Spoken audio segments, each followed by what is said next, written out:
Welcome into the CHGO Bears Podcast. It is raining outside. It is raining on Bears Twitter. Just sunshine in my heart, guys. I'm feeling good. I'm feeling optimistic. I don't care that the Bears are 1-2. You've been very feisty today. It's been a feisty Hoge since the jump.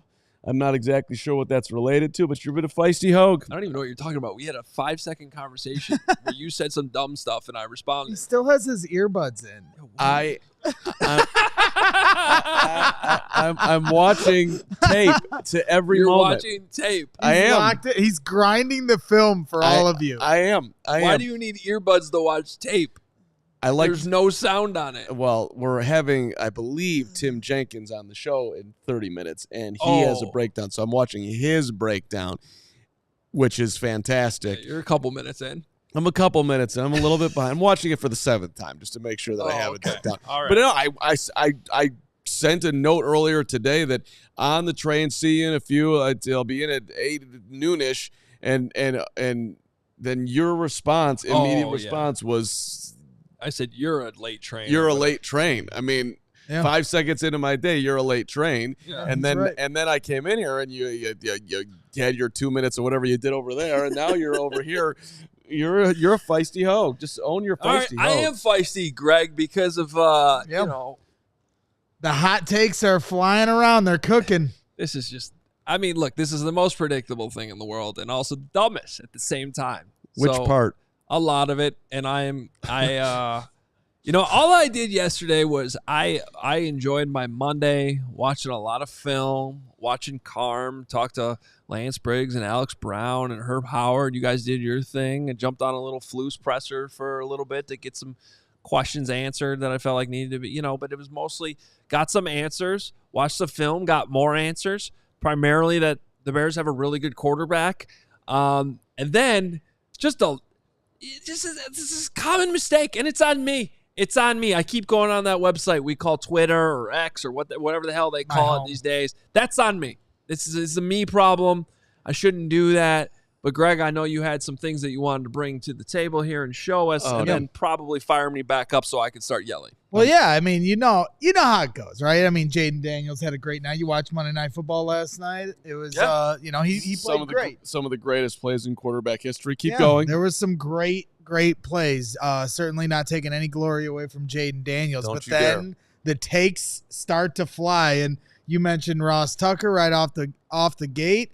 You know, there he is, Ross Tucker at Ross Tucker NFL. Did the team with the first pick take the wrong guy 2 years in a row? Yeah. There it He's is. allowed to ask that question, Ross Tucker. Well, we're going to get to that in a second here. But the idea of asking the question. Look, I like Ross, and he's a good Ross. He's awesome, and we'll probably have him on the show at some point. Yes, I'll be at the Super Bowl at some point begging him to come on our show from Radio Row. Yeah, 100%. Well, Ross, we'll see you in New Orleans. You don't have to beg Ross. He'll come on. Yeah, Ross is a good dude. But is it possible that there's more than one good quarterback? That's also a question that could be asked. I'm just asking. Yeah. Well, I think that's a great question, Adam Hoge. Maybe they're both good. But what else we got, Greg? Yes.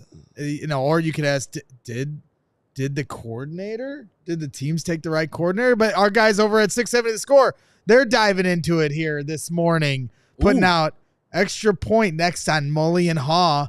Did the Bears take the wrong quarterback? Kith, number 1 pick in the NFL draft. That's okay. Did you write that tweet for that? You know what? I have spelling errors on our tweets daily, so no shade there. But, 670 The Score. Asking the question, did the Bears make the wrong decision with the number 1 pick? So, I mean, this is the predictable, clickbait conversation. We're all guilty of it in the media. Even some fans delve Not into you, Greg. some of this stuff. No, I am You're pure of these sins. But then our guy Chase Daniel, former Chicago Bears quarterback, he kind of leaned into it a little heavier. He irked me. Straight irked me. That one bugged he me. put some stuff out where he said, I don't care how talented your offensive playmakers are. You can't throw the ball 52 times in a game and expect a rookie to succeed. I think most people would probably agree with that. Then he adds Bo Nix and Jayden Daniels look better right now. That was actually before Jayden Daniels had his Monday night, showtime.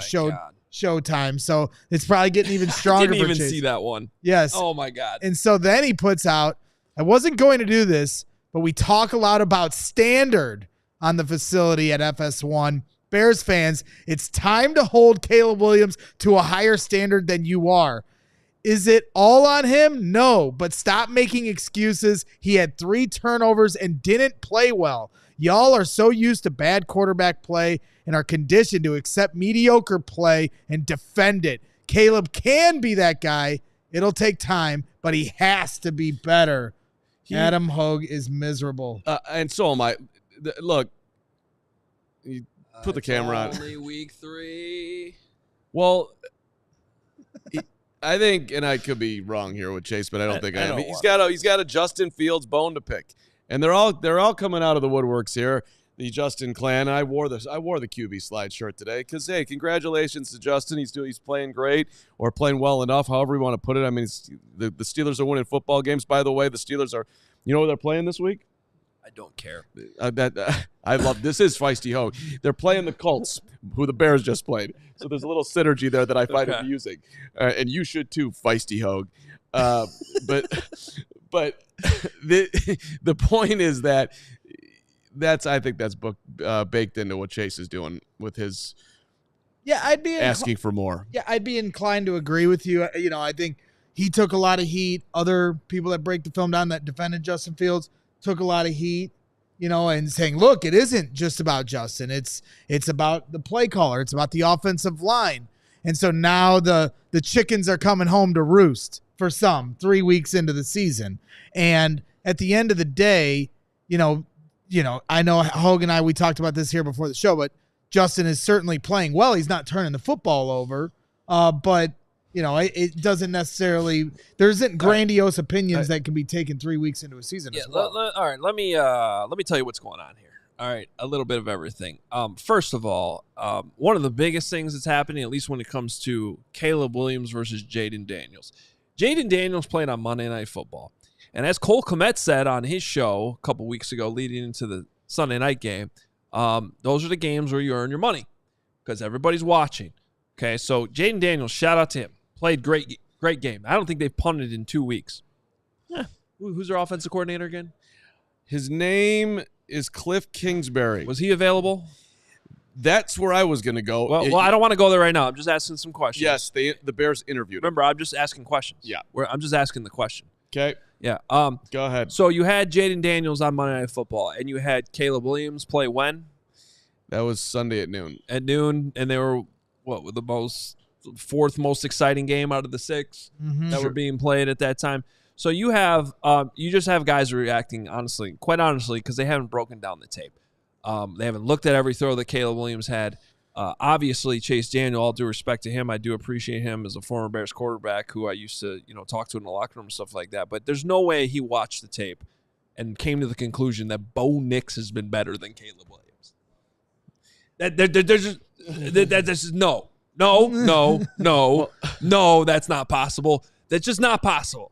Okay, and let me tell you, you had 3 interceptions. One was caused by a missed block by Cole Kmet, which, by the way, you can hear him break down tonight at 7 p.m. on the 85 with Cole Kmet because he breaks down that entire play. That's not on the quarterback. Okay, 2, the other one that he put right in Rome Odunze's chest. Okay, I thought watching back at that, first of all, that's a pretty damn good throw. You could argue he shouldn't throw it in a double coverage. I actually think if DJ Moore runs his route differently, that underneath defender's not even there and it wouldn't be double coverage. So I'm not even convinced that one's on him. The first one obviously was a late throw. Can't do that. Learning experience for a rookie quarterback. He also made, 10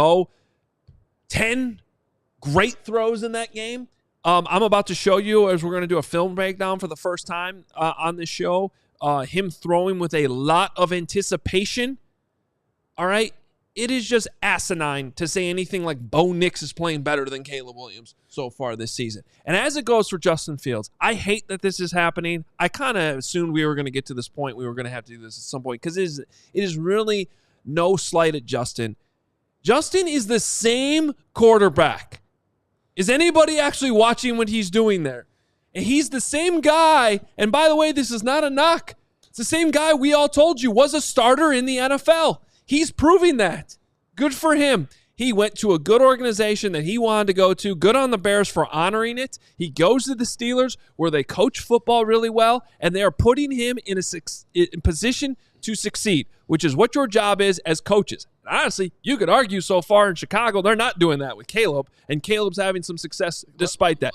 Justin Fields is the same quarterback. He's not throwing over the middle. He's taking care of the football, and they're doing what they need to do to pull out victories. Right. But nothing else has changed. He's the same guy. Right. And Steven, I actually just sent you another graphic there in production to kind of put all this on display because we have some different charts that, Gen X, stats brings up to you. And here's Justin Fields' passing chart. And to Hoge's point, there's a lot of stuff underneath. 25 of 32, 245 yards, 1 touchdown, 1 interception. And you see, the blue, over the middle is the touchdown. I think overall, Hoge, when you look at that and knowing what Justin did with the Bears last year, middle of the field throws, it certainly looks like it's an improvement for him. Well, okay, then let me clarify that because the first couple of weeks they weren't throwing over the middle like at all. Now apparently can you put that up again, Steven? Those are all short throws. What's the longest throw on there? Right. He had a 120-yarder to the left sideline. He attempted one to the right that was incomplete. That was 25. This is all what we've seen, though. This is, and again, I'm trying to actually give him respect at the same time because when we said when they traded him that they should have been able to get more for him, that the rest of the league was not viewing him as a starter and he is a starter. I think he's proving that right now. But to try to argue that he's doing something different than he's already been, you're not actually watching what he's doing. Right, but look, the best thing that Ryan Poles has done for a quarterback so far this season is let Justin Fields go to Pittsburgh. He let him go to a good organization with a good offensive line who knows how to coach a quarterback. His release time to throw in game, 3.28 week 1, 3.04 week 2, 2.56 week 3. He's being coached better. By the way, the Bears also passed on George Pickens, who's also looking pretty good in a Steelers uniform. Poles helped him out over there. What has he done? What has he done for Caleb? Here's this asinine offensive line who can't block anybody, and let me go get you the OC who right now I think it's all fair has no idea what he's doing. Right. He did a much better job for Fields to this point than he's done for Caleb. Right. And when you talk about play calling, let's go to the Jayden Daniels passing chart. After last night's a great performance on Monday Night Football, and there it is, 21 of 23. So just like Justin Fields, extremely efficient, 254 yards, 2 touchdowns, no interceptions. He was on fire last night and running the ball too, so that doesn't show the whole story here on this passing chart. But Hoge, what does this passing chart show you? I've seen a lot of half-field reads, a lot of stuff is obviously to the right side. I see 2 attempts beyond 15 yards. No, 3. There's another incompletion on that left side. So 3 attempts beyond 15 yards the entire game. And again, this isn't to knock the performance. He played great. They're doing a really good job of playing to his strengths. But we're talking about completely different skill sets that go back to what we talked about pre-draft with what these quarterbacks actually are. And the bottom line is the Bears have a quarterback that is more capable of doing more things across the field. And the Bears, you might want to criticize some of the coaching. The one thing I will give them credit for is they're letting Caleb have success and failure by letting him do the things he's capable of. And they're letting him figure it out there. And we'll show all that here as we get on the other side of the break, because we got a really cool segment here coming up that Hoge's been working hard on here the last week or so here, so I'm excited. We'll also hear from Cole Komet Komet on the other side of this break, by the way. I just one last comment. I love what you just said. They're letting them fail. That's the best thing we can say about the coaching staff right now. But which is true. Let them play, let them learn. But that's where we're at. Best thing you're doing, letting them fail. Way to go. Welcome to Chicago sports, by the way. And speaking of Chicago sports, and letting things fail, the teams, we're going to turn this around, Chicago. I know we're going to do it. Well, the Sox are going to set a record tonight. So we're going to try. But the rain stops. Regardless of whether that happens or not, beginning October 1st, the Blackhawks, Bulls, and White Sox will have a new home. This is where you can watch their games. Introducing the Chicago Sports Network, CHSN. CHSN will broadcast more than 300 live games per year across the Blackhawks, Bulls, and White Sox, and will feature a full lineup of original Chicago-focused sports content. They're also Chicago-based, Chicago-built, and Chicago to the core. They're bringing it to every corner of Chicago across our 77 neighborhoods and beyond. At CHSN, Chicago comes first. Visit chsn.com for more info on how to watch the Bulls, Hawks, and Sox games all season long. If you're planning on having a night out drinking, I got to tell you about a game-changing product. It's what you use the night before you go out. It's called pre-alcohol. It's called Z-Biotics. That's let's get yourself prepared. It's the surefire way to wake up feeling fresh after a night of drinking. And we know, Bears fans, you're doing a lot of drinking right now. Every time you go over the pre-alcohol before the drinks, you're going to notice a difference the next day. Even after a night out, I'm very confident that you do not have to worry. And look, when you give the pre-alcohol a try, and you drink it for the first time, you're not going to believe how on top of your game you're going to feel the next morning. You're going to have the best day at work you've ever had, if you want to. Don't you got to want it too, Brags. I do. So I kept hearing about the pre-alcohol, wondered what it was actually like. I've tried it now. I believe the hype. Yes. Oh, and with their GMO technology, they're going to release different products that help address the toxic byproducts of modern living in the gut. So this is the good stuff. Go to zbiotics.com, insert the code CHGO Bears, zbiotics.com, CHGO Bears. You're going to learn more and get 15% off your first order when you use the code CHGO Bears at checkout. Z-Biotics, ZBIOTICS is backed with a 100% money-back guarantee. So if you are unsatisfied for any reason, they're going to give you your money back. No questions asked. Thank you to our friends at Z-Biotics. All right, let's hear from Cole Komet first, and then I am going to show you exactly why you should continue to just be happy about Caleb Williams. Just be happy about Caleb Williams. That's what we're focused on here. But first, let's get to our game recap that we do every week with tight end Cole Komet. All right, this is your Week 3 game recap presented by Ankin Law. Injury law made personal. They're here to help. Visit ankinlaw.com to learn more. All right, Cole, we talked a lot about this on the 85 with Cole Komet, which everybody can see live on the YouTube channel at 7 p.m. on Tuesdays, or really anytime you want to check it. Also, check out the podcast. But before we get into a couple specifics, just again, tough loss against the Colts. I know you guys feel like you made some progress offensively, obviously got a lot of yards, and now it's just kind of taking that next step to get the run game going a little bit more and convert some of this stuff into points.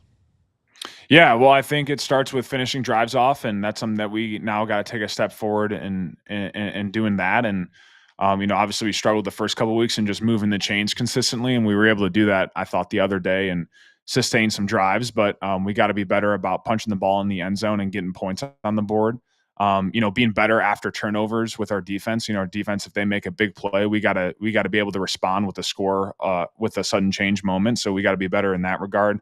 We obviously got to be better in taking care of the football, and obviously that starts really with me up front towards the end of that game there with my pass protection. I got to be better, and but if we take care of that ball, we're gonna see a lot more wins coming our way. So we got to be better in that area. But again, I think there was some things that we looked at on the film that we can grow from and learn from, and I think we're close with it. We got to continue to work on the run game here and really establish that over these next couple weeks. But you got to be excited about what you saw from Caleb there down the stretch, and obviously Rome really coming alive as well. And so some good things to look at despite the loss, but a lot to get better from for sure.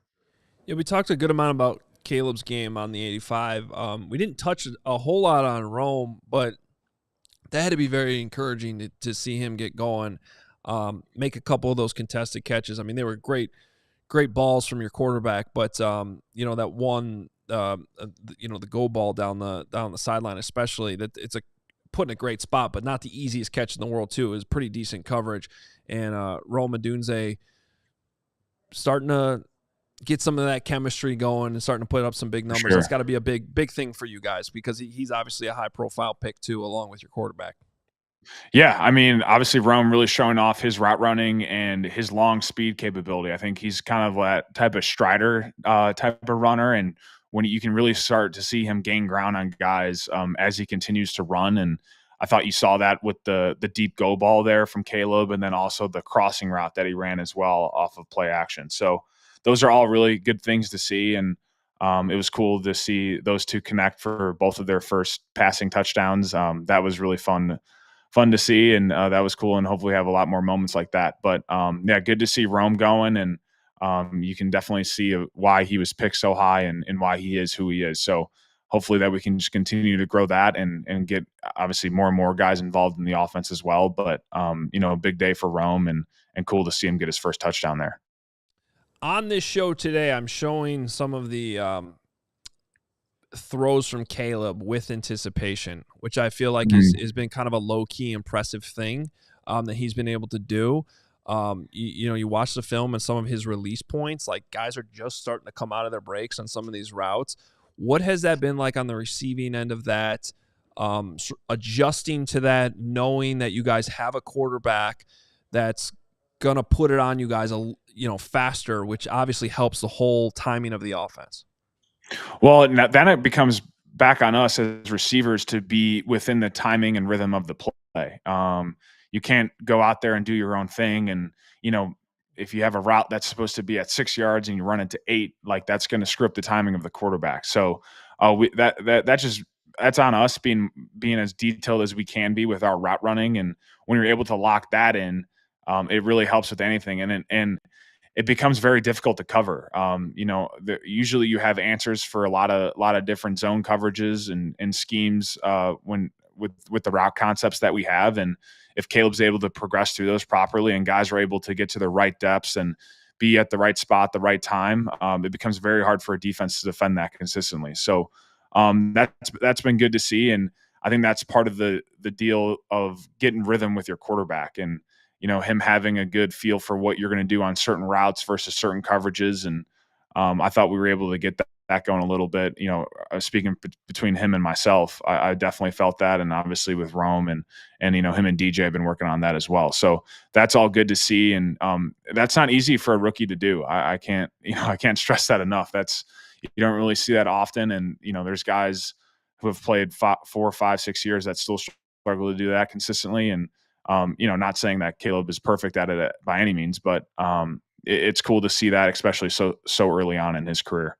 Yeah, no, I mean, for 3 games in, it's definitely been noticeable to me. So, all right, well, look, this is just sort of a snippet of what you can get, a lot longer breakdown from every single game on the 85 with Cole Kmet. So make sure you go over to that channel. It's a separate channel. Hit the subscribe button, hit the notifications so you know when that's going live, 7 p.m. Tuesday nights, including this week's episode. So make sure you go check it out. Make sure you're subscribed, send it off to friends as we continue to grow that channel and put these shows together each and every week. In the meantime, we'll get these smaller recaps going here as well on the CHGO Bears podcast, and they are presented by Ankin Law, Injury Law Made Personal. They're here to help. Visit ankinlaw.com to learn more. All right, more on the 85 coming up again tonight at 7 o'clock. We have a special moment in time here on the CHGO Bears podcast. Absolutely. Adam Hoge. We're upgrading here. Feisty Hoge has left the set, kind of. He hasn't left the set. He's meandered. You can't see him, but trust me, he's here. And Hoge, you're about to take us through the Adam Hoge film breakdown live on the CHGO Bears podcast for the first time ever. So, Hoagie, don't mess this up. All right, we're calling this ODK. Shout out to all the high school coaches that will understand what that means. Offense, defense, kicking. That's what it means, Carm. All right, we're going 4th and 1 here All right, I love this. I absolutely love this. I know Braggs loves this too, okay? We're looking at 4th and 1. This is the line to gain right here, okay?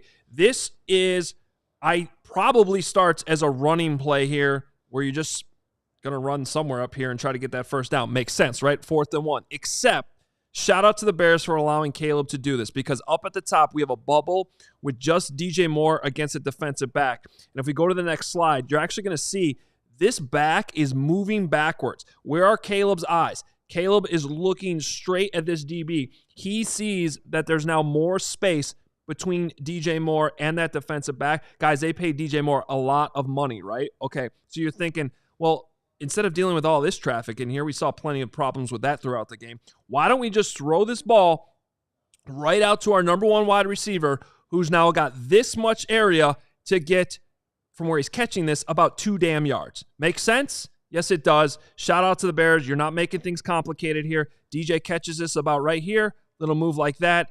He's able to get the yardage you need there on 4th and 1. This is simple football, stuff that makes sense, and you have a quarterback who, as I told you many times in the offseason, can catch and release very, very quickly. Think about how long it used to take Justin sometimes on those short throws.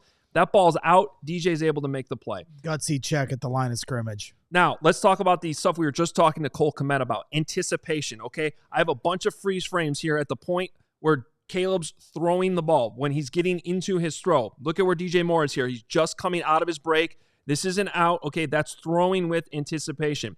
Next one. This is not so much anticipation as much as it's just understanding NFL open. Okay, Roma Dunze just has a step here. He's running a go. Look at where Caleb is. He's already unloading this ball, and he's going to throw a moon shot right here. Beautiful play, absolute dime to Roma Dunze. We love seeing that going. But again, the timing here is perfect. He understands NFL open, makes the throw. All right, again, Caleb in his release point. Can you guys even tell where the hell this football is going?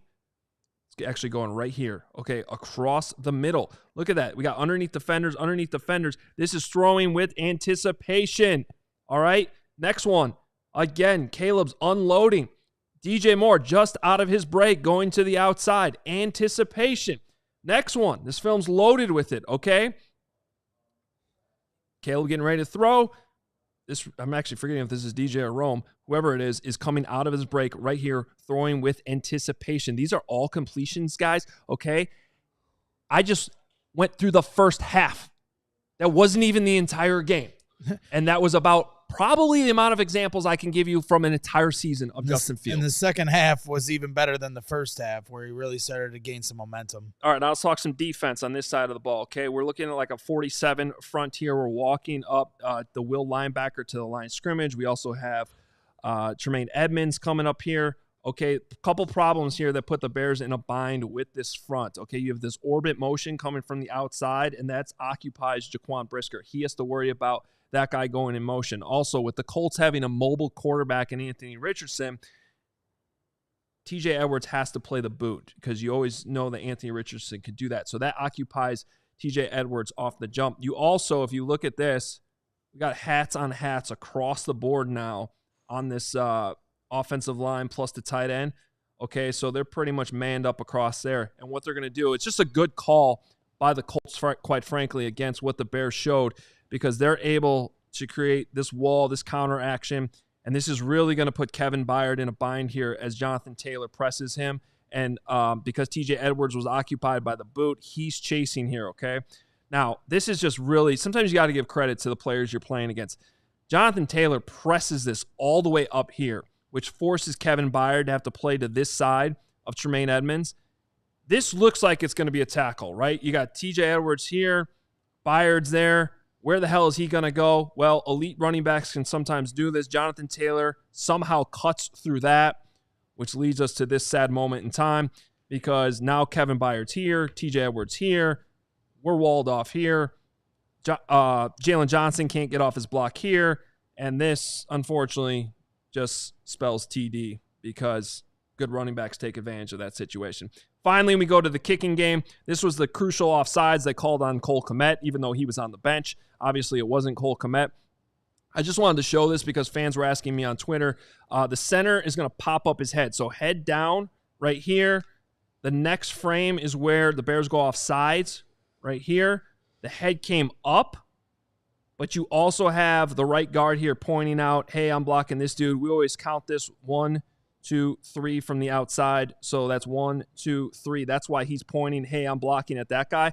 That happens simultaneously. It's actually legal. So it looks like this is a false start on the Colts. It's really not. I know it's tough. Puts the defense in a bind, but you can't jump off sides there. So unfortunately, I actually agree that was a good call in that moment. That's your ODK, which I know our next guest, Tim Jenkins, knows all about. I mean, great work. That was a flex on you, Tim Jenkins. Just so you know, we wanted to have you on hold as you are right now to see Hoge do his ODK, which offense, defense, and what kicking. Is that right? Thank you very much. Come on, Mr. Film Break. You were breaking down the film before the show. Like, come on. Good job. Excellent job. It was a great well done, job. Hoge. Don't leave me hanging. Right over here. Thank you, buddy. All right. Oh, Yeah, no, you're we got you. You don't need to do anything. Just sit there and bask in the glory of your ODK. I'll shout out our friends at ComEd. It is getting easier for businesses to switch to electric vehicles. That's something we can all get behind for the health of the planet, for the well-being of all of us who share it. That's right. The electric grid is evolving to meet your cleaner energy needs as we all move with confidence towards an electric tomorrow. Whether you have one delivery van or a whole fleet of shipping trucks, ComEd can help guide you to make the changes that make sense. Gregory, speak to me. What should business owners do? I'll tell you exactly what they should do. They should go to ComEd.com/clean to learn more about the resources, fleet rebates, and infrastructure incentives available to help businesses go electric. If you own a business, don't wait. Start making your plan today to switch to electric vehicles. Good for business, good for the planet, good for all of us. Go to ComEd.com/clean. Did you say ComEd.com/clean? You bet your sweet bipperoonie I did. Go now and see how going electric connects us to a better way of doing business and a better future for generations to come. Excellent job by you, Gregory. Now, Hoge, if you can tell us about our friends at Miller Lite, that'd be lovely. We love Miller Lite. And here's the thing about Miller Lite, because a lot's changed over the years, and one thing that has not, you guys know this, it's the great taste of Miller Lite. Another thing that hasn't changed, it's that it's less filling. So we always ask, what's the best thing about the original light beer? Well, Miller Lite sparked this debate in 1975. Nobody's been able to settle it yet, because is it that it's the best taste, or is it that it's got less filling? Well, it could be either. It's really both. That's the great thing. Just like how you could have both Jayden Daniels and Caleb Williams being good at football. It is possible. Just like with Miller Lite keeps it simple, undebatable quality, great taste, only 96 calories. It's the beer that strips away everything you don't need and holds on to what matters most, a light beer that tastes like beer. Less filling and only 96 calories, the original light beer since 1975. You don't have to choose what's best. Miller Lite has great taste and is less filling. Tastes like Miller time. To get Miller Lite delivered right to your door, visit MillerLite.com/CHGO football, or you can find it pretty much anywhere that sells beer. Celebrate responsibly. Miller Brewing Company, Milwaukee, Wisconsin, 96 calories per 12 ounces, fewer calories and carbs than premium regular beer. All right, let us move along to one of the great NFL analysts that you'll ever find. Hold on a second there, Gregory. You're giving me something that I got to read. Well, then why are you introducing Tim? Because Hoge stopped talking and you are in your land, so I spoke because I'm a good teammate and I'm paying attention to the show. Tim, you can leave if you want. I'm sorry for inviting you on this show. Tim thinks I'm doing a great job. You shouldn't be handing me a tweet about Tim that I can't read when I'm driving the show into the ground. But Tim, welcome to the show. Thank you. Tim Jenkins is here, damn it, and he's watched all the tape, and we can't wait to hear what Tim has to say about Caleb Williams making it to the Hall of Fame when his playing career is done, because there's nothing wrong with the Bears quarterback, Tim.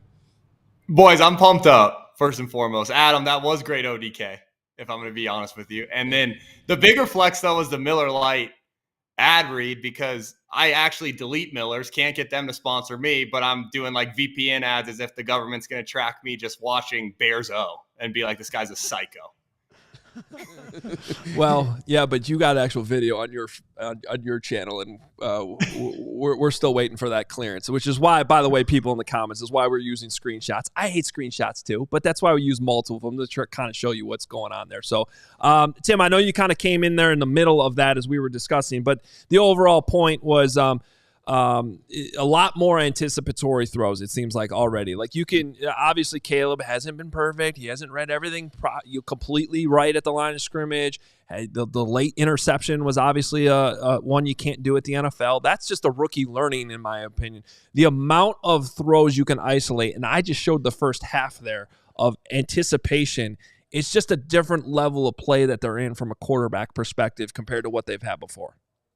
Yeah, I think Caleb, I walked away from the tape not really stressed about Caleb. I think obviously Bo Nix had a decent day, and then what Jayden Daniels did last night hurts Caleb because the context of NFL fans then just like, hey, we got to compare them 1-to-1, as if like Waldron and Lincoln Riley aren't like two completely different guys right now. And that's not a shot at Waldron. It's just like what he's done so far in Chicago is, the fourth and I think you tweeted about it, Adam, like that 4th and goal call it's as bad as it gets. And I saw triple fumble Ruski from a 7-year-old flag team this week playing MAC. Like it's as bad as it gets, including that call. So I don't know. I think the anticipatory throws I thought were great, man. I thought he pushed the ball down the field pretty decently.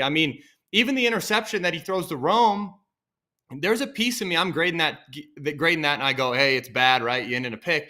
And then I'm watching the tape, and kind of a part of me is kind of like changing my heart as I'm watching, like, he forced it, but dog, it's in there, right? Like there was your quarterback room's meeting on that clip and you're saying, hey, we probably shouldn't force it here. The receiver room's meeting on that clip and saying, hey, bud, if all we wanted was the easy ones, we're paying anybody $500,000 to come in here and do that. Like we took you high and we're paying you a lot because of that one. Like we want you to come down with that one. So to me, it's like, I thought the anticipation was good. I think the thing we don't talk about enough with him is I think he's doing a good job of getting them in and out of the right plays. That's a whole different discussion that I don't even know if we have enough time for, but it's like, tell me why the Bears are the only team that I see in the National Football League where our rookie quarterback kills us into the right run play or what we thought was the right run play and we gain a yard. Like that's a design issue. If we're getting into the right run play and our right run plays are 1-yard gains, like that's an issue, right? That's a design. We're not giving him the right stuff. Like to me, those are like kind of the bigger concerns I have. I didn't walk away from the tape thinking Caleb sucks. I walked away from the tape thinking like this doesn't seem sustainable from the timeouts and the play calling. Like there's certain things where I'm like, this just doesn't feel like this is going to last. If you were the Bears right now, Tim, and you're looking at all of this, what's the one thing that you would focus on? And obviously, you can say, establish the run, but like, how would you go about fixing this right now? I'm going to say something that like sounds so counterintuitive, but I would turn his back to the line of scrimmage more. And I know it sounds weird from a quarterback guy being like, take your eyes off the defense. I think where I've seen Caleb make the biggest mistakes are straight drop back, trying to drive the ball down the field. And I think there's a bunch of reasons for it. One of them being, hey, the NFL is not as clean as what you've seen in college and what you've seen in high school, where it's like, hey, the safety is scared to death to not line up at 12 if he's running cover 2. Like you ain't going to see that. You're going to see a guy at 6 making it look like he's capping the nickel who's going to fire, and then he's going to kick it back and he'll be in 2, right? Like you're going to see a bunch of different stuff.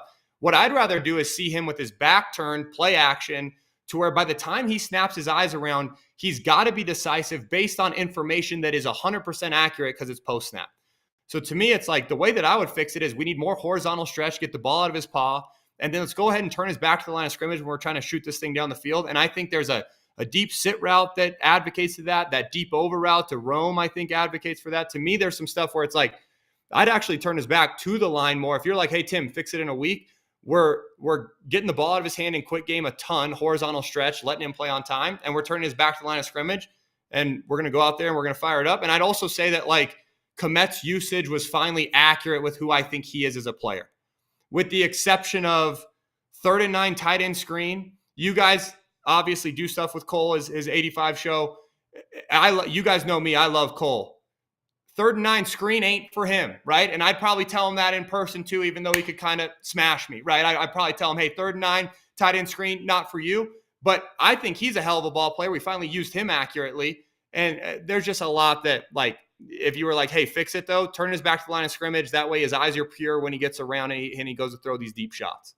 Well, I mean, last night you saw with Jayden Daniels, the clean pockets. He's extremely efficient on Monday Night Football, but the clean pockets certainly stand out. You look at Caleb Williams with the Texans, gets sacked 7 times. Then all of a sudden in the Colts game, I saw much cleaner pockets, getting under center, 7-step dropbacks. Felt like the drop was more natural for Caleb in that arena. So do you advocate for getting under center more? You're saying turn your back to the field, but I really liked what I saw in that layer of the new look that they gave them against the Colts. I think that's great. Yeah, I think get them under center. I think anytime you get under center, like the defense at least had to alert, like run a little bit more. Now, I love, let's take all this with a grain of salt because we're under center running 7-step. We're running true 7-step drop back, and then we're in the goal line and we ran Wildcat and I think 2 or 3 shotgun runs, right? Plus a pistol speed option. Like, let's not forget. So to me, it's like I think we got to have a mixed use case of when we should be under center, right? Like we want to be under center down tight and let's go ahead and pound this rock in vertically versus what we did near the goal line. I think that's great too. To me, what stood out, like talking Jayden Daniels, I did a Jayden Daniels breakdown this morning. What took me by surprise was they creatively get to a lot of easy throws to pad his stats. And then when they ask him to push the ball down the field, it is, I know there's this big debate right now on pure progression or pre and post snap looks of the best way to develop a quarterback. Well, it's strictly pure progression and the kid looked okay, right? And it's strictly pure progression right now with Andy Reid. That dude's doing all right. And then the Dolphins and the Niners, all pure progression. I feel like we'd trade with the Niners right now from an offensive design standpoint, like, in a heartbeat. So to me, it's like, I don't know. I think if we could simplify where his eyes need to go, I think it would help him. I also think what you said about getting under center is a great thing. I don't think that there's like a really like football person in America who like turned on that tape and wasn't more frustrated with what Waldron was doing. And and I just feel like the Colts gave us every opportunity to be successful because what everybody knows on planet Earth, you go play the Houston Texans, they do a little bit of D-line games and they have free runners left and right. The Colts multiple times gave us a straight up pass rush. So to me, it's like they were trying to let us block them. Like if you watch the Houston tape and you didn't game them every single snap, to me, that's a whole different conversation for a Colts channel of like, why were we not gaming this line every snap? They decided not to. We actually blocked somebody and it looked a lot better. Now, I don't think we'll see that again. Like, I don't think the next team is sitting there like, you know what, let's watch this Colts pass rush not get home. I think they're all turning on the Texans tape, and I think we're going to get gamed to death until we can figure out how to protect it.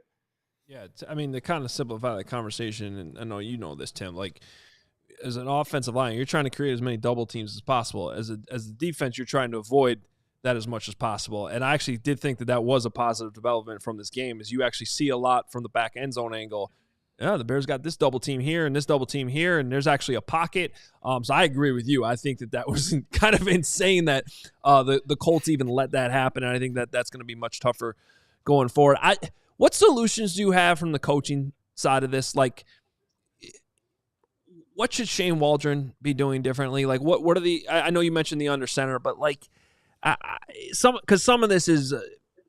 We shouldn't be shocked because this is Chicago and this is a never-ending conversation where we talk about putting these quarterbacks in the right position to have success. But, like, you have Mercedes Lewis on your roster, and you're running multiple plays at the goal line with DeAndre Carter in that spot trying to block a defensive end. Like, I don't understand how that happens at the NFL level. It just I'm violating my own rule because I promised myself I was going to stop talking about this the rest of the week, but I can't. My brain can't stop going to that moment of that football game. Yeah, I think I saw you tweet out, and I don't know if did you ask the question about like the matchup? Shout out to Courtney Cronin. She's the one who asked the question from ESPN. But yeah, that answer from Matt Eberflus was about as clear cut as it could possibly be. Yeah, which is, and I mean, I think it's dead on. Here's where I think. So we talked about turn your back to the line of scrimmage. We've talked about getting under center. We talked about, like you said, hey, we got to shore up our double teams. The most practical place I would like to see them grow are their P and 10 plays. We get the possession and 10. We have the ball, our first and 10. How can we get our feet moving forward? That's the most practical place that I could see a ton of growth, because right now our solution is inside zone, which I think with like a young quarterback, a great solution is, hey, let's dress up our inside zone. Right now, under center, inside zone, not that effective, duo, whatever. let's get him in the gun. Let's read somebody. And if we get an apex defender, let's kick it out to DJ Moore, right? Like, to me, there's like I don't want to say easy because nothing's easy in the NFL, but there are simplified solutions to make that first and 10 feel better. And I think, like, if you were to say, like, practically, what do you think is the most applicable? Like, I think that outside of the turning your back to the line of scrimmage, because I think that first and 10, you get those feet moving forward and you get a completion, like, that changes stuff mentally. And I know that we all got excited when on Hard Knocks, he was like, man, I've never been nervous outside of my high school. Like, come on. We've all, like, we know, right? You got to say what you got to say, but also, like, dude, it's a National Football League. Some stuff's not going your way. Like, we need to continue to help him keep confidence, right? Like, he has to do that. We've seen what happens to quarterbacks when that gets shot. So to me, it's like that first and 10. Can we get some drive starters? And then can we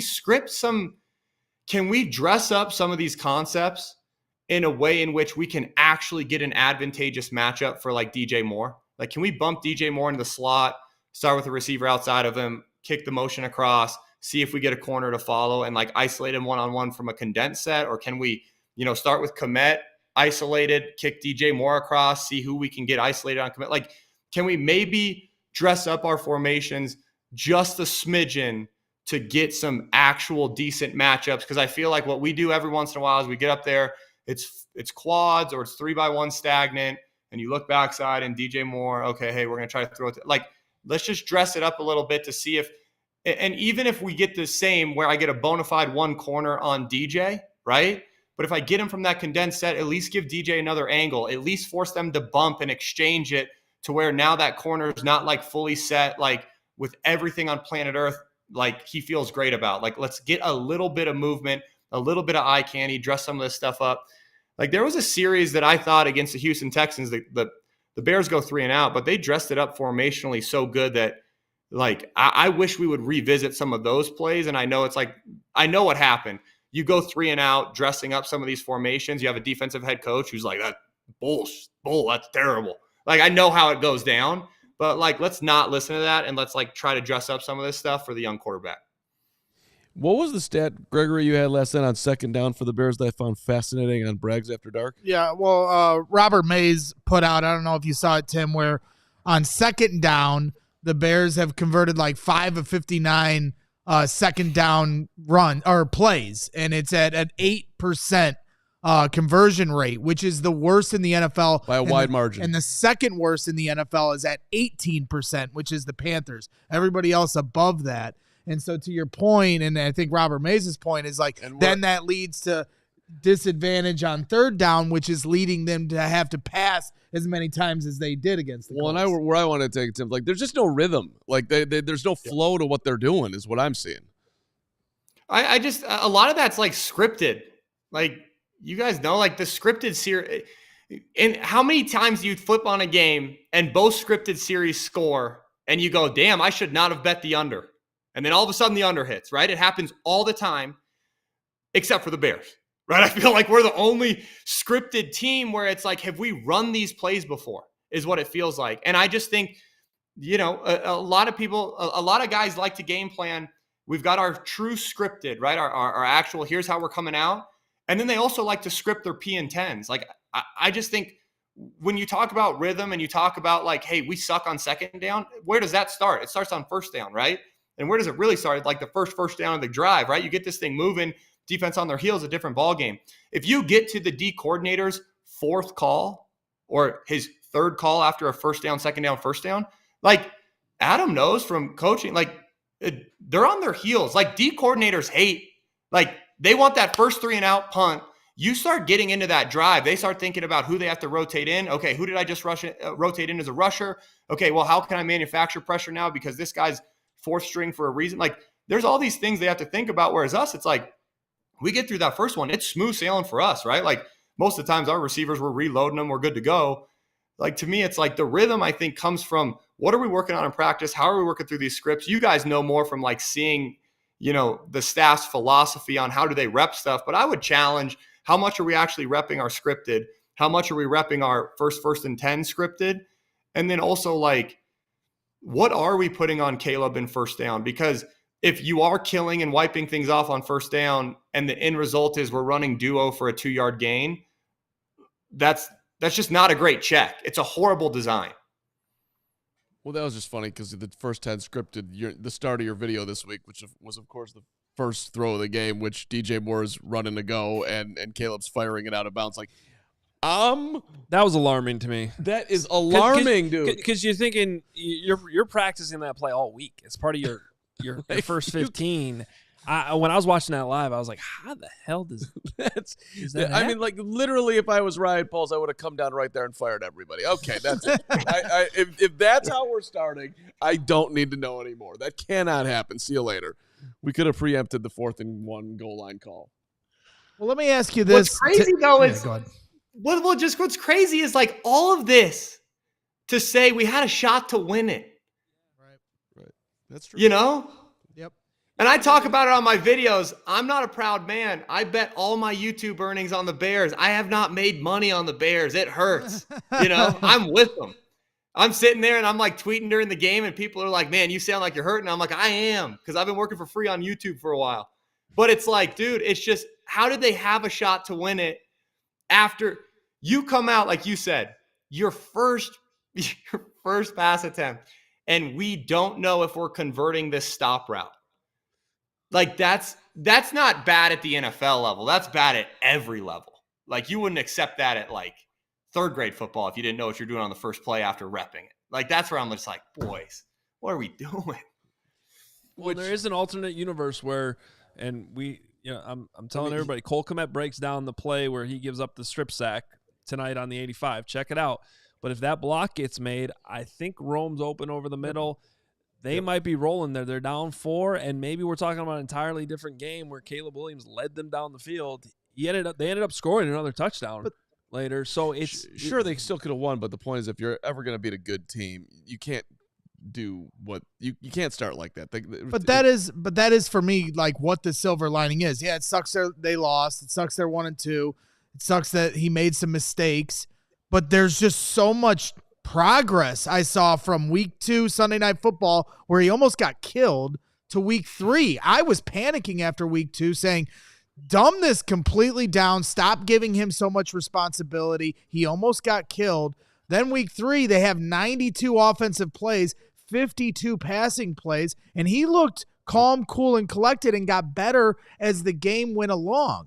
So I guess my question to you, and I'm really fascinated to try to understand this, for you, what are the responsibilities and what the mindset is for a quarterback at the line of scrimmage when you're making all these checks, not just with the pass, but with the run as well? Because like you said, this responsibility on first down, what is it? I'm just trying to understand what Caleb has to see in the box to identify what he needs to call on a first down run or a third down pass. I mean, it should be the run plays honestly should be simple, right? Because it's like as easy as, okay, hey, we get up and we're in an unbalanced set, right? We got Kmet to our right. So it's like we're strong right, and we're going to run outside zone to the right unless they give us an over front. The run bubble's weak, which means over would be in the 3 techs to the right to our strong side. Then they have another nose that's shaded. So we have our run bubble now weak on our left guard. Hey, kill, we're going to run to the left, right? Like we're going to go from outside zone to inside zone. Like those are easy to Caleb, right? There's a lot of people listening like, what the heck? But like in the football world, that's a super easy check. Third down's where it's just like stuff's out the window because you're getting looks that he's probably never seen in his whole football life. Like I think you have to take Caleb with a lot of context too of like when you're the best high school player at a really great high school, everyone's scared. So they don't give you exotic looks, right? Like a lot of schools probably went against Caleb in high school and thought like, let's play our safety super deep. Let's just not get embarrassed. Then you go and you play where he played college and you're going so fast that you can only see so many looks, right? Like when you're playing true fastball, they don't dress it up. Now he's finally at a level where it's like third down looks he gets from a disguise standpoint, he'd probably never seen in his whole football life, right? So it's like that also is tough. And then when you get into the nuances of pass pro where, okay, let's just say like, okay, hypothetically they're in 2 jet and we say the O-line has to block the 4 down and the will linebacker and the running back's going to scan Mike to Sam, right? Well, let's say our will isn't a will. Our will's a nickel will and he's walked way out and the safety spun away. I don't need to account for the will. So instead of miking the Mike, you mic the Sam. So now your O-line's going to block 4 down and who's on paper the Mike, but to you, because you new Mike ID'd, is the Will, right? Now all of a sudden it's like our back just scans Sam and gets out. And then what do you have to do? Well, now I need to alert a break off backside and still be aware of my hot front side. And that's like the easiest version of it. Now, if you add in the fact that the two tackles aren't hand in the ground, they're standing. So now you need to ID, okay, hey, here's our 2 tackles for my line too. That's when you get into the complexities of why people are like, of course, rookie quarterbacks suck, right? Because that's just like the easiest version of what we just talked about is still hard. And that's like as easy as it'll get because that's 3rd and 6 probably, right? You get to 3rd and 12 and it's like, don't even try. Just hand the ball off, throw a screen, see what happens. Well, Tim, that was a great answer. But to also put it in perspective is Caleb has to do all of that in like 10 seconds. So, so that also puts it in perspective. By the way, the breakdown we're talking about, All Things QB, the YouTube channel, make sure you check it out. Awesome breakdowns every single week, not only on the Bears quarterbacks, but breakdowns across the league. Tim, you do a great job. My guy Grant Kramer will probably have his Tim Jenkins Elite shirt on at practice later today. He tends to wear that a lot. Love that. Yo. So I love Grant. Grant's like the best kid. He lived with us during his draft prep. So my kids my oldest son loves Grant. He's like, when's Grant coming back? I'm like, I don't know, buddy. I think he's in Chicago. So I got to get you guys some gear though. I need some 100%. CHGO gear. I don't want to throw any shade, but I do have a DNVR shirt. I like this. Yeah. We'll give you Carman. I'd love some gear, but you can have Mark Carman. We'll give you a bunch of shirts and Mark Carman. Tim, sounds like a fair trade. I'm on my way as fast as possible. Get me away from this complete fool to my left and this pain in the ass to my right. Thank you for being here, by the way. Yeah, we appreciate awesome stuff, you continuing to jump on and give us the knowledge. It's certainly helpful, and I know our viewers appreciate it. Thanks, Tim. Right, there he is, Tim Jenkins. Go check out his YouTube channel and T Jenkins Elite on Twitter as well. All right, a couple more sponsors to thank before we close up the show today. If you are in the market for bigger vehicles, find savings to match at Ray Chevrolet this September because Truck and SUV Month is going on now. Head in today to shop their huge selection of new Chevy models at a new low price. Right now, you can take $3,000 up to $12,000 off MSRP on most new Chevy models, or you can cruise into fall your own way and shop over 125 of their vehicles priced under $20,000. As one of the top-selling Chevy dealers in the Midwest, you'll always be able to shop one of Chicagoland's largest Chevy inventories. Visit our partner this September at their location on Route 12 in Fox Lake or at raychevrolet.com. And if you've heard of Ray Chevrolet, you've also heard of Ray's Price Promise. They're guaranteed to make your next vehicle more affordable than ever with no price changing, no add-ons, and no hidden fees ever. So shop Truck and SUV Month all month long by visiting Ray Chevrolet in Fox Lake or raychevrolet.com. They've been serving the community since 1963. Together, let's drive. Let's drive, indeed. And when you're driving, sometimes it can get kind of bright on the road, so you got to make sure you wear your Shady Rays.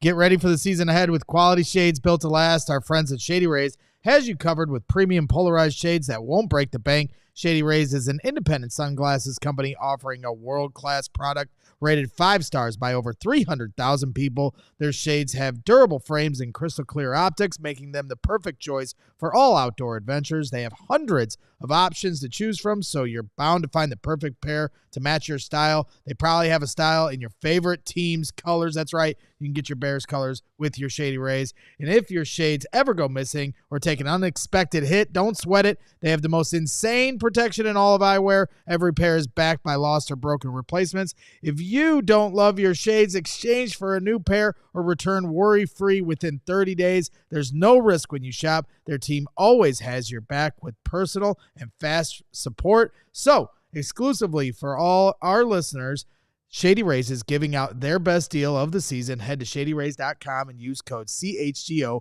for 35% off polarized sunglasses. Try for yourself the shades rated 5 stars by over 300,000 people. The best. Love it. Shady Rays the best. Thank you. we got to get super chats, and I want to give you guys a chance to react to a lot of different stuff here. And I want you to do that, but before, real quick, I want to give a quick shout out. I was about to tee you up, Greg. I knew what time it was. What time is it? Become a diehard time. Who? Go to allchgo.com/diehard here at CHGO Sports. You get a free shirt right out the gate. Get discounts on our events like our upcoming tailgate here this Sunday, the next 2 Sundays, including the Rams and Panthers tailgates for every home game. So go to allchgo.com/diehard for all of our amenities. I just kind of want to summarize this up real quick. But the reality is the Bears have a quarterback right now that is going through progressions across the full field. He is throwing with anticipation all over the film. And he's making, not only is he making decisions at the line, some correct, like that 4th and 1 bubble out to DJ Moore. Right.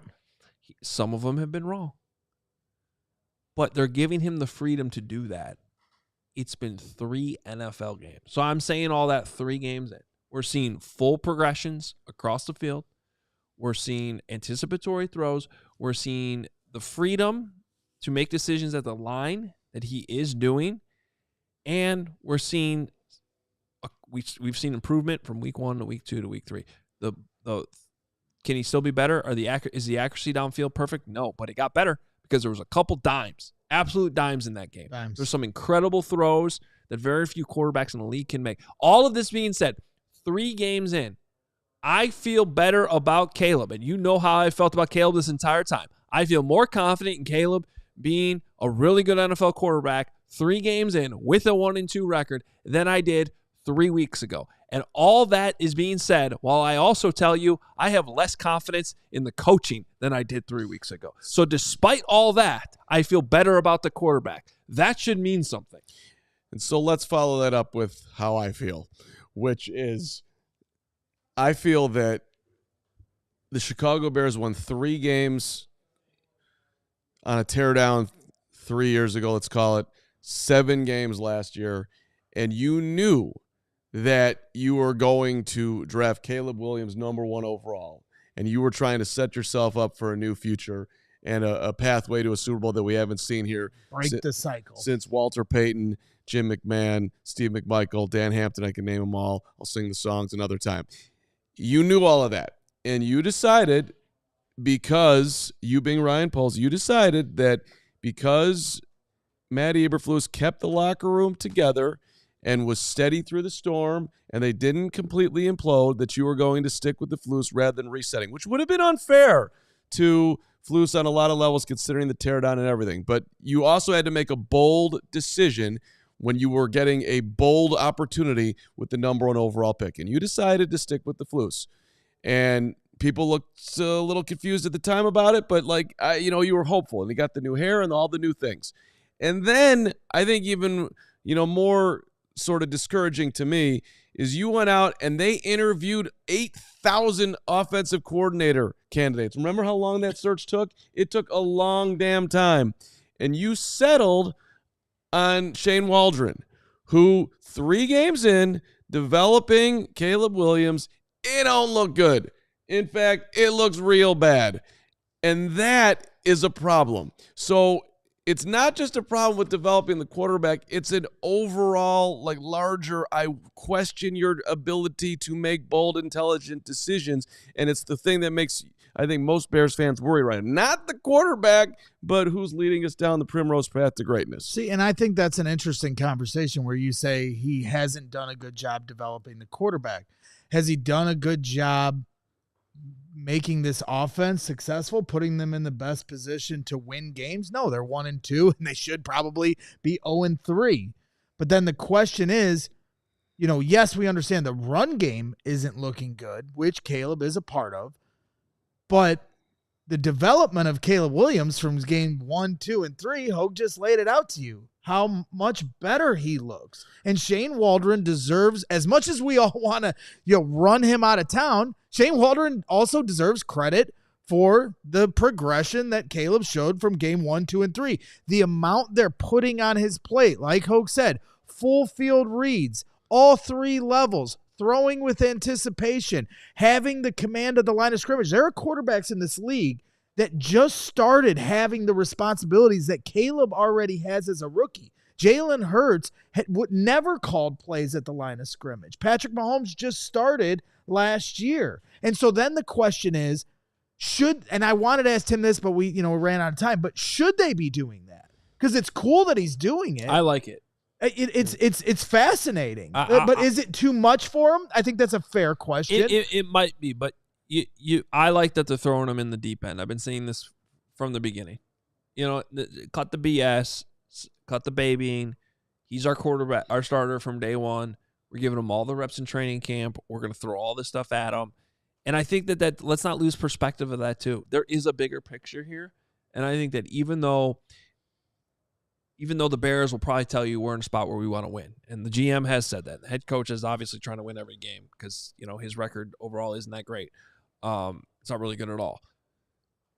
This does still seem through 3 weeks to me like it's the quarterback that's still the focal point, that we're willing to take our lumps here early on in the season while he figures his stuff out, because we know that the end goal is going to be way bigger and way better. Well, and that was my $1 million question. How are they going to call plays? To win games or to develop the quarterback? Because it's hard to do both, and it's quite a balancing act. But if you're saying that when you're at first and goal at the 4, right. Well, that's where it doesn't make sense at times. Right. I mean, you're letting if you're doing that, you're at least. Well, that was neither. Those were not plays to develop your quarterback, and they were not plays to win the game. Right. Exactly. Which is a bad combination. I mean, if you're going to do the developing, let him throw it twice, or. Well, and that's where, let's pull it back up. Jayden Daniels, Cliff Kingsbury's doing a great job with them. They're 2-1. Jayden Daniels looked phenomenal on Monday Night Football, had some unbelievable throws. He's getting out of the pocket, making life difficult on defenses. If you don't mind, Steven, pulling up the passing chart, as Hoge said, half field reads, but he's getting it done. He's efficient. He's 21 of 23. Now let's pull up Caleb Williams' passing chart, and you'll see the difference. I mean, look at that. That's not half field reads. As Hoge said, those are full field reads, all 3 levels. And by the way, he's making all these determinations at the line of scrimmage. The coach isn't calling these plays in for him. And way more throws downfield. Way more throws downfield. Way more than Fields is at this point. Way more than Jayden Daniels is at this point. Jayden Daniels and Justin Fields are 3-0 and 2-1. Caleb Williams is 1-2. But that's the question: is all of this that they're putting on Caleb going to then equal him rising above, some of the people that are around him at quarterback? Well, but for me, like, at just a very basic level, the optics of Cliff Kingsbury calling beautiful fake handoff. Jayden Daniels keeps it, walks into the end zone, easiest touchdown of all time. And then later in the game, they'll do a little play action. And, we're going to throw it to our left tackle who's wide open in the end zone. Like, easy touchdown. Here you go, young man. Enjoy walking into the end zone. No one touches you. And we shouldn't take credit away from Jayden on those plays. Like, when they do RPO and Jayden keeps it and walks into the end zone, well, guess what? On the 4 goal line stop, that's the embarrassment for the Bears in week 3, Caleb had the option on one of those plays to keep it, and he handed it off. Maybe if he keeps it, maybe Caleb walks into the end zone. I think that's a fair thing to ask. Yeah. They're better calling plays, period. But they're also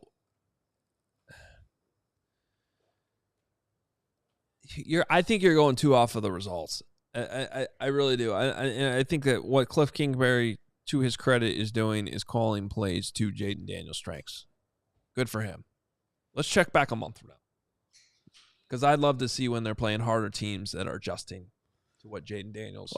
Long game. And we live this with Justin Fields. And there was a 4-week stretch a couple years ago where they led the NFL in scoring. Yep. That happened. And Matt Waldman said this, where you'll see a lot of times where rookie quarterbacks will have a hot start, then the league adjusts to him, and now you have to adjust back. And that's where I think the Bears' approach almost seems to be different. And that's like, we're letting the quarterback do this. We're making defenses harder because we're not scheming to just what he's doing. We're letting him read everything. That makes it harder to defend. And a few months from now, it's going to look a lot better because he's got the experience. That's a great, optimistic, beautiful, completely opposite thought than where you started the show, which is great. No, it's not.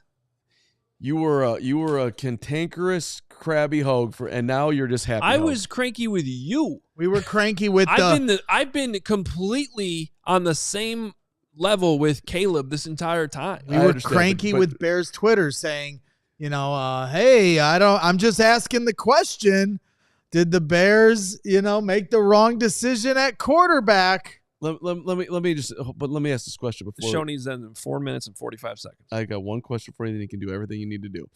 Would you have called timeout 4th and 1 if you're Flus? Yes. You would have. Okay, so that's what I'm at. Okay. That's why I asked him that question yesterday. I understand. But you're saying like they threw him in the deep end. Well, let's see if he audibles here. Maybe in 6 weeks it'll be better. He'll understand how we got that wrong.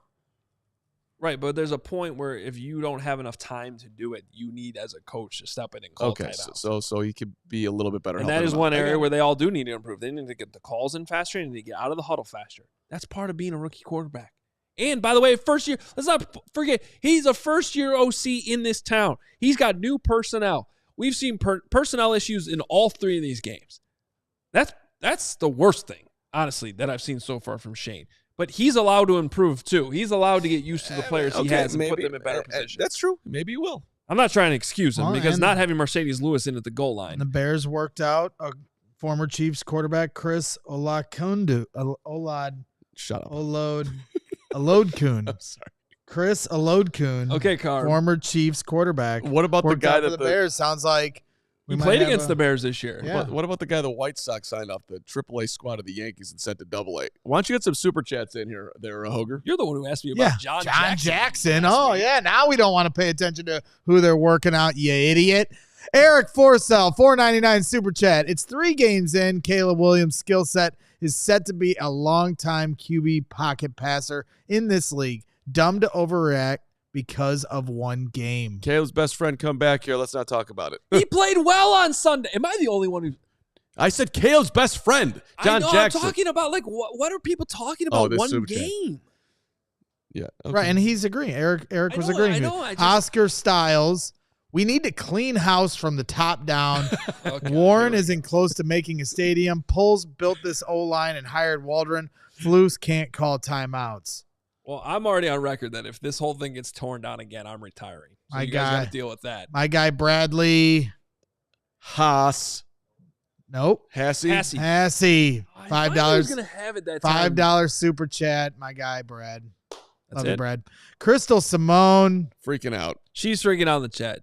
Crystal, please, patience. Somebody else read this. I can't speak for others, but my point is not that Justin is better. My point is the reasons why we're having the same problems is still not fixed.